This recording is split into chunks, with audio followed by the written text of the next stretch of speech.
Alright, let's do number 6 together. We'll skip 5 for now and let you do that one, because that's the easier one.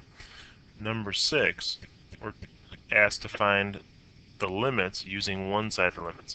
When we have absolute values in our function, we have to use one-sided limits to figure this out. Otherwise, you have to use the graph. So there are some situations where you'll be in where you won't have a calculator to do this, and you'll need to do it algebraically. So what we just worked on and what we looked at with the piecewise function comes into play here. We need to find the limit as x approaches 3 from the left, and the limit as x approaches 3 from the right. So that kind of goes back to what we looked at up here. Right? From the left, remember this is the opposite number here? Look at this. We've got 3 and negative 3. Those are the opposites. So we want to look at it from the left. From the left side, remember this is the opposite there, and this is the opposite of what's inside the absolute value signs. So when we're taking the limit from the left side, we're going to replace this absolute value of x minus 3 with the opposite of what's inside the absolute value. So 3x, instead of plus this, we're going to have minus x plus 3. All right, in the denominator, we're going to have negative x plus 3.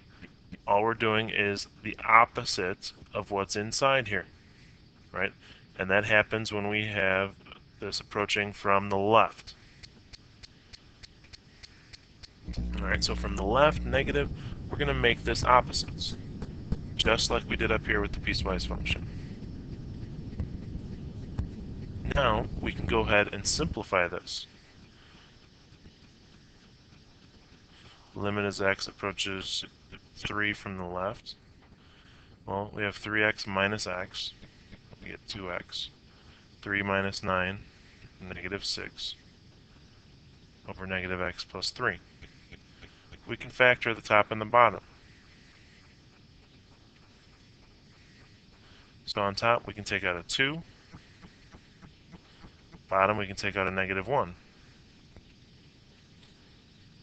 X minus 3's cancel out. And all we're left over is 2 over negative 1. So the limit as x approaches 3 from the left is negative 2.